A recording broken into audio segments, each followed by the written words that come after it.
คือดีกว่าเดินบ้านตะลุกแสงเป็นบ้านอ้าวนี่เขาบอกว่าอ้าวมันมาอีกแล้วมันมาอีกแล้วโตโน่เอาโตโน่โตโน่เห็นอายุไม่กูนี่คาดว่าจะไม่ครบยศสีคนนี้จะได้เลยครับสีคนนี้จะได้เลยครับมาแล้ว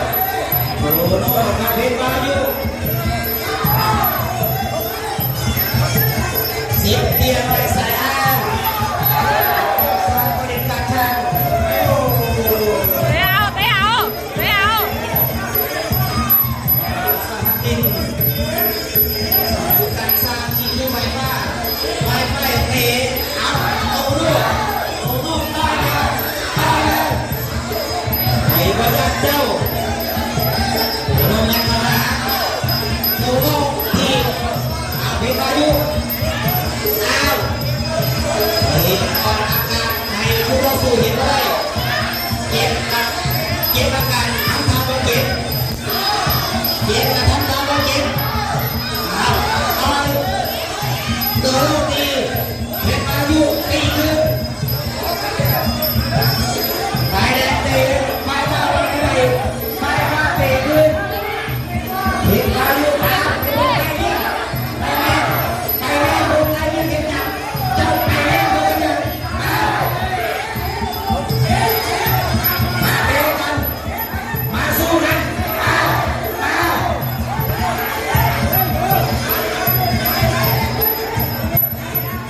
เพื่อนมันอยู่เอาเดินสายเอาทักสลับเดินสายเนี่ยนะสลับสลับแห้งเรียกสลับแห้งอยู่ทันสลับครับเอาผมขอแก้เพื่อนผมขอแก้เพื่อนผมขอแก้เพื่อนมาดับตัวแล้วตีมันก็ได้เลยโอ้โหโดนจับเพชรวายุไว้ตัวยิงไหลมือยิงไหลให้มาดูเอาตีจุกมาตีจุกมาเอาขึ้นจมูกขึ้นดังเอาสู้กันมาตีกันแทงเอาดังมาตีกันมาเอากันสิมาเอาแบบนี้เห็นอายุโอ้โหตายดูดีละท่านสมัยตายดูดีละว่าเดี๋ยวธรรมดาด้วยจนมีสีพระสีผู้เขามีสีหาคนมาดีแบบพระผู้เดียวเอาแล้วมีผู้เปลี่ยนมาถ้าเปลี่ยนไม่ใช่นะ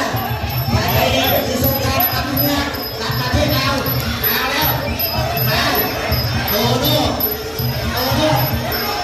ตีมันกำลังไปตัวตีมา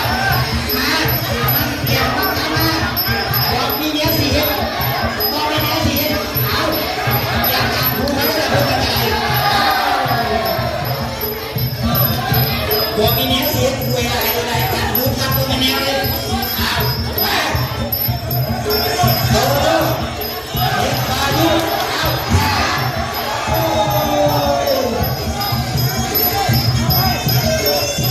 มันอยู่กับนี่คือจอมแก่ก็เห็นมา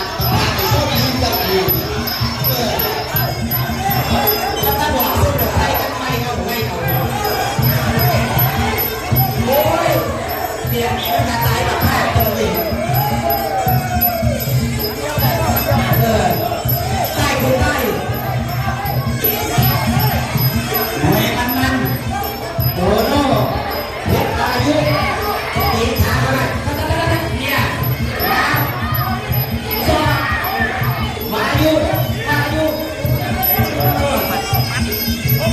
ระบบเสียงลมแต่ขึ้นลงขาซ่าเนี่ย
นี่แกงหัวใจพี่น้องที่เคารพรัก